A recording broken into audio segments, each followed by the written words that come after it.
SKM 91 news में आप सभी का खैर मकदम है। आइए बढ़ते हैं आज की अहम खबर की जानिब। दीनी तालीम के जलसे में चारमीनार MLA मीर जुल्फ़िकार अली ने की शिरकत। आज बतारीख 1 दिसंबर बरोज़ इतवार को अंजुमन क़ादरिया के ज़ेरे एहतमाम मुनक़िदा दीनी तालीमी के जलसे में चारमीनार MLA मीर जुल्फ़िकार अली ने शिरकत की। इस तक़रीब में सदर के तौर पर मीर जुल्फ़िकार अली ने शिरकत करते हुए इनामात तक़सीम किए और अंजुमन क़ादरिया की जानिब से मुनक़िदा दीनी तालीम रैली से चारमीनार MLA मीर जुल्फ़िकार अली के अलावा अंजुमन क़ादरिया के तमाम ज़िम्मेदारान भी इस मौके पर मौजूद थे।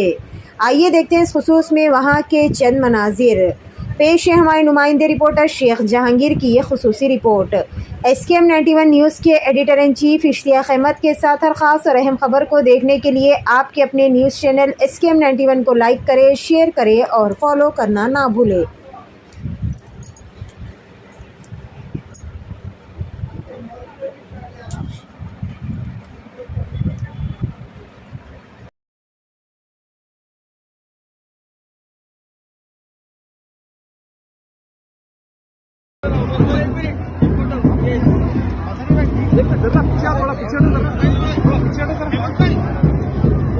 थोड़ा पीछे